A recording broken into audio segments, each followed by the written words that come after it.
have here on the stage one of our esteemed guests.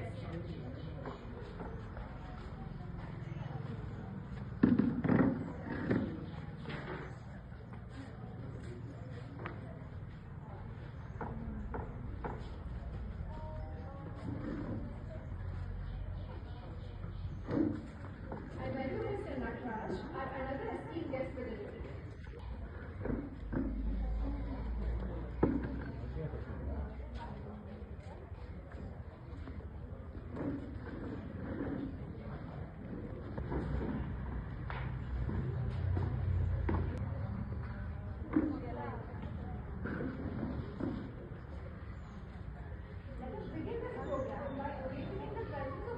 ನಾವು RK shopping expo ಅನ್ನೋದಲ್ಲಿ ಮಾಡೋದು ಅಂತ ಯೋಚಿಸಿದ ಸಮಯದಲ್ಲಿ ರಾಮಕೃಷ್ಣ ನಗರದ ಕ್ಷೇಮಾಭಿವೃದ್ಧಿ ಸಂಘದ ಅಧ್ಯಕ್ಷ ಹಾಗೂ ಉಪಾಧ್ಯಕ್ಷರಾದ ಶ್ರೀ ನಟರಾಜ್ ಹಾಗೂ ಶ್ರೀ ನಾಗರಾಜಮೂರ್ತಿ ಅವರನ್ನು ಸಂಪರ್ಕಿಸಿದಾಗ ಅವರಿಬ್ಬರು ತುಂಬ ಹೃದಯದಿಂದ ನಮಗೆ ಸಹಕಾರ ಹಾಗೂ ಪ್ರೋತ್ಸಾಹವನ್ನು ನೀಡಿ ಇಂದು ಈ ಸುಂದರ ಜಾಗದಲ್ಲಿ ನಮ್ಮ ಕಾರ್ಯಕ್ರಮ ನಡೆಯುವಂತೆ ಸಹಕರಿಸಿದ್ದಾರೆ.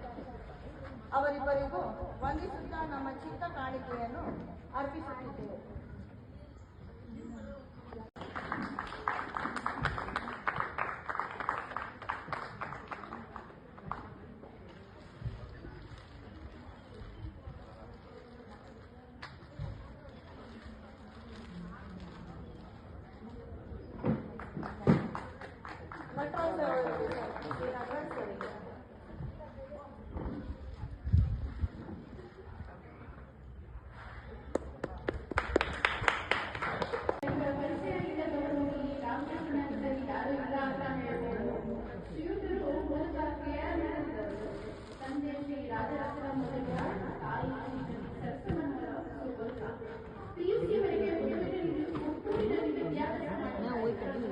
ಮೈಸೂರು ಶಾರದಾ ವಿಲಾಸ ಕಾಲೇಜ್ ತನ್ನ ತೆಕ್ಕೆಕೊಂಡು ಪದವೀಧರನ್ನು ಮಾಡಿಕೊಂಡಿತು. ತನ್ನ ವೃತ್ತಿಜೀವನವನ್ನು ಎಚ್ ವಿಶ್ವನಾಥನಂತಹ ಪ್ರಭಾವಿ ವ್ಯಕ್ತಿಯ ಸಹಾಯಕರಾಗಿ ಪ್ರಾರಂಭಿಸಿದರು. ಮುಂದೆ ನಿಂತು ಈ ಕಾರ್ಯಕ್ರಮವನ್ನು ಮಾಡ್ತಾ ಇದ್ದಾರೆ.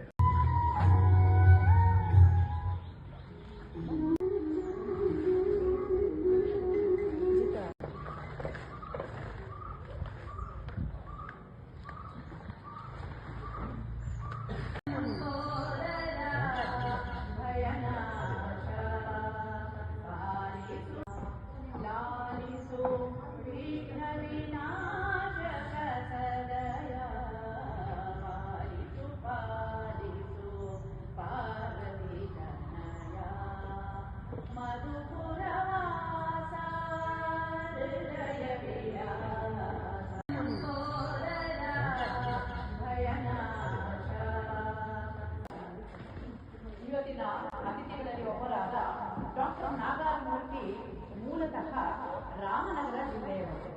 ತರುಣ ನಾಗರಾಜರವರನ್ನು ಮೈಸೂರಿನ ಮಹಾರಾಜ ಕಾಲೇಜು ತನ್ನ ವಿದ್ಯಾರ್ಥಿಯಾಗಿಸಿಕೊಂಡು ಒಬ್ಬ ಜವಾಬ್ದಾರಿಯುತ ಪ್ರಬುದ್ಧ ಪ್ರಜೆಯನ್ನಾಗಿ ರೂಪಿಸಿತು. ಅಧ್ಯಯನ ಮಾಡಿದ ಸಂಸ್ಥೆಯಲ್ಲೇ ಉನ್ನತ ಹುದ್ದೆಯಾದ ಪ್ರಿನ್ಸಿಪಲ್ ಹುದ್ದೆಗೇರಿದ್ದು ಇವರ ಪ್ರತಿಭೆ ಹಾಗೂ ಅದೃಷ್ಟ ಎರಡೂ ಸಾಕ್ಷಿ. 2013ರಲ್ಲಿ ಇವರು ನಿವೃತ್ತಿ ಹೊಂದಿ ಪ್ರಸ್ತುತ ಸಮಾಜ ಸೇವೆಯಲ್ಲಿ ತೊಡಗಿಕೊಂಡಿರುವ ಇವರದ್ದು ಸದಾ ಕಾರ್ಯಕರ್ತೆ ಚಿತ್ರ. ಹಾಗಿದ್ದರೆ ಇವರ ವೃತ್ತಿ ಜೀವನ ಅತಿಹೆಚ್ಚು ಕ್ರಿಯಾಶೀಲವಾಗಿರಬಹುದು. ಅವರ ಆಯ್ಕೆಗೆ ಸದಾ ನುಡಿದು ಸಕ್ರಿಯವಾಗಿರುವಂತದ್ದು. ಇವರು ಫಿಸಿಯಾಲಜಿ ಹಾಗೂ ಫೋರೆನ್ಸಿಕ್ ಸೈನ್ಸ್ ನಂತಹ ಕುತೂಹಲಕಾರಿ ರೋಚಕ ವಿಷಯಗಳನ್ನ ವಿಶದವಾಗಿ ತಿಳಿಯಪಡಿಸುವ ಪ್ರೊಫೆಸರ್ ಆಗಿದ್ದರು. ಶಿಕ್ಷಣ ಕ್ಷೇತ್ರದಲ್ಲಿ 38 ವರ್ಷಗಳ ದೀರ್ಘ ಅನುಭವ ಹೊಂದಿರುವ ಇವರು ಅಪರಾಧಿಗಳ ಜಾಡನ್ನ ಲೀಲಾಜಾಲವಾಗಿ ಪತ್ತೆ ಮಾಡಬಲ್ಲರು. ತಮ್ಮ ನಿಲುವು ಅಭಿಪ್ರಾಯಗಳನ್ನ ಸಮರ್ಥವಾಗಿ ಪ್ರತಿಪಾದಿಸುವ ಫೋರೆನ್ಸಿಕ್ ಸೈನ್ಸ್ನಲ್ಲೂ ಕಲಿತಿದ್ದರು. ತಾವು ಕಲಿತ ವಿದ್ಯೆಯನ್ನು ಧಾರಾಳವಾಗಿ ಸಮಾಜಕ್ಕೆ ಧಾರೆ ಎಳೆದರು ಅಂತ ನಿಸ್ಸಂಶಯವಾಗಿ ಹೇಳಬಹುದು. ಹೇಗೆಂದ್ರೆ ಕೆಪಿಎ, ಕೆಸಿಐ, ಪಿಟಿಸಿ ಮುಂತಾದ ಕಡೆ ತಮ್ಮ ಅಮೂಲ್ಯ ಸೇವೆ ಸಲ್ಲಿಸಿದ್ದಾರೆ. ಇಷ್ಟೇ ಅಲ್ಲದೆ ಹಲವಾರು ಕಾನೂನು ಕಾಲೇಜುಗಳಲ್ಲೂ ಅತಿಥಿ ಉಪನ್ಯಾಸಕರಾಗಿ ಸೇವೆ ಸಲ್ಲಿಸಿದ್ದಾರೆ. ನಿಂತ ನೀರು ಹೊಳೆತು ನಾರಿದರೆ ಹರಿವ ನೀರು ಹಸಿರು ಪಸರಿಸಲು ಸಹಾಯ ಮಾಡುತ್ತದೆ ಎಂಬಂತೆ ವಿದ್ಯೆಯನ್ನು ಸದುಪಯೋಗಕ್ಕೆ ಮಾಡಿದ ಸಾರ್ಥಕ ಜನ ಇವರು. ಇಷ್ಟೆಲ್ಲ ಅರ್ಹತೆಗಳಿದ್ದರೂ ತೀರಾ ಸರಳತೆಯಾದ ಇವರು ತಮ್ಮ ಸರಳತೆಗೆ ಸಾಕ್ಷಿಯಾದಂತೆ ಪರಿಚಯ ಪತ್ರಕ್ಕೆ ವಿಷಯ ಕೇಳಿದಾಗ ನಗುತ್ತಾ ಬರೇ 4 ವಾಕ್ಯ ಹೇಳಿದರೆ ಸಾಕು ಎಂದು ಹೇಳಿದ ಸಾದಾ ಮನುಷ್ಯರಿವರು. ಪ್ರಸ್ತುತ ಇವರು ರಾಮಕೃಷ್ಣನಗರ ಎಚ್ ಬ್ಲಾಕ್ ಕ್ಷೇಮಾಭಿವೃದ್ಧಿ ಸಂಘದ ಪ್ರೆಸಿಡೆಂಟ್ ಆಗಿ ಕಾರ್ಯನಿರ್ವಹಿಸುತ್ತಿದ್ದಾರೆ.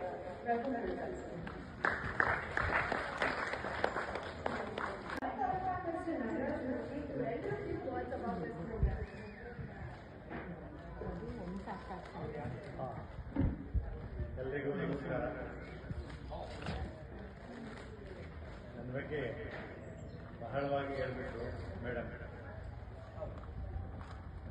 ವೃತ್ತಿ ಜೀವನದಲ್ಲಿ ಏನು ಮಾಡಬೇಕು ಅಷ್ಟನ್ನು ನಾನು ಮಾಡಿದ್ದೇನೆ ಅನ್ನೋ ತೃಪ್ತಿ ನನಗಿದೆ. ನಮ್ಮ ಈ ಭಾಗದ ಎಲ್ಲ ನಾಗರಿಕರೆಲ್ಲರಿಗಿದೆ. ನಮ್ಮ ಕ್ಷೇಮಾಭಿವೃದ್ಧಿ ಸಂಘದಲ್ಲಿ ಇದು ಒಂದು ವಿಶೇಷವಾದ ಪ್ರಯೋಗ ಅಂತ ಅವರು ಮುಂದೆ ನಿಂತು ಈ ಕಾರ್ಯಕ್ರಮವನ್ನು ಮಾಡ್ತಾ ಇದ್ದಾರೆ. ನಮಸ್ತೆ, ನಾನು ಚೇತನ ಭಟ್ ಅಂತ. ನಮ್ಮ ಅಮ್ಮನಿಂದಾಗಿ ನನಗೆ ಪ್ರೇಮ ಅವ್ರ ಪರಿಚಯ ಆಯಿತು. RK ಶಾಪಿಂಗ್ ಎಕ್ಸ್ಪೋ ಅಂತ ಒಂದು ಎಕ್ಸ್ಪೋನ ಮಾಡಿದ್ದೀವಿ. 23ನೇ ಆಗಸ್ಟ್ ನಡೀತಾ ಇದೆ ಇವಾಗಲೂ ಲೈವ್. ನಮ್ಮಂಥ ಒಂದು ಚಿಕ್ಕ ಚಿಕ್ಕ ವ್ಯಾಪಾರಿಗಳನ್ನ ಅಂದರೆ ಎಸ್ಪೆಷಲಿ ಲೇಡೀಸ್ಗೆ ನಾವು ತುಂಬ ಒಂದು ಇದು ಕೊಡಬೇಕು, ಅವ್ರಿಗೆ ಪ್ರಾಮುಖ್ಯತೆ ಕೊಡಬೇಕು ಅಂತ ಇಲ್ಲಿ 90% ಲೇಡೀಸೇ ಇಟ್ಟಿದ್ದಾರೆ. ಮನೆಯಲ್ಲಿ ಎಲ್ಲ ವ್ಯಾಪಾರ ಮಾಡೋರು, ಹಾಗೆ ಮನೆ ತಿಂಡಿಗಳನ್ನ ಮಾಡ್ಕೊಂಡು ಮಾರಿದ್ದಾರೆ. ಸೊ ಅವರಿಗೆಲ್ಲ ತುಂಬ ಎನ್ಕರೇಜ್ ಮಾಡಬೇಕು ಅಂತ ಹೆಂಗಸರಿಗೋಸ್ಕರನೇ ಮಾಡಿರೋ ಅಂಥ ಈ ಎಕ್ಸ್ಪೋ. ಸೊ ಒಳ್ಳೆಯ ರೆಸ್ಪಾನ್ಸ್ ಬಂದಿದೆ. ಮುಂದೆನೂ ನಾವು ಇದೇ ಥರ ಮಾಡಬೇಕು ಅನ್ನೋ ತುಂಬ ಪ್ಲ್ಯಾನ್ಸ್ ನಮ್ಮ ಹತ್ರ ಇದೆ. ಎಲ್ಲರೂ ಮುಂದೆನೂ ಇದೇ ಥರ ಬರ್ತಾರೆ. ಈ ಸರ್ತಿದು ಒಳ್ಳೆ ರೆಸ್ಪಾನ್ಸ್ ಸಿಕ್ಕಿದೆ ತುಂಬ. ಸೊ ಇಲ್ಲಿಗೆ ಬಂದು ಈಗ ಸ್ಟಾಲ್ ತೊಗೊಂಡವ್ರಿಗೆ ಎಲ್ಲರಿಗೂ ಒಳ್ಳೆ ವ್ಯಾಪಾರ ಆಗಿದೆ. ಎಲ್ಲರೂ ತುಂಬ ಖುಷಿಯಾಗಿದ್ದಾರೆ. ಕ್ರೌಡ್ ನೋಡಿ ಬರ್ತಾನೆ ಇದೆ ಬೆಳಿಗ್ಗೆಯಿಂದ. ಸೊ ಮುಂದೆನೂ ನಾವು ಇದೇ ಥರದ ಪ್ರೋಗ್ರಾಮ್ಗಳನ್ನ ಮಾಡಬೇಕು ಅಂತ ಅಂದ್ಕೊಂಡಿದ್ದೀವಿ. ಮಾಡೋಕ್ಕೆ ಸ್ಟಾಲ್ಗಳನ್ನ ಇಟ್ಕೋಬೇಕು, ನಾವು ಮುಂದೆ ಬರಬೇಕು, ನಮಗೊಂದು ಪ್ಲ್ಯಾಟ್ಫಾರ್ಮ್ ಬೇಕು ಅನ್ನೋರು ಖಂಡಿತವಾಗ್ಲೂ ನನ್ನನ್ನು ಸಂಪರ್ಕಿಸಿ. ಮುಂದೆ ನಾವು ಇಂಥ ಪ್ರೋಗ್ರಾಮ್ಗಳು ಮಾಡ್ತಾನೆ ಇರ್ತೀವಿ. Thank you.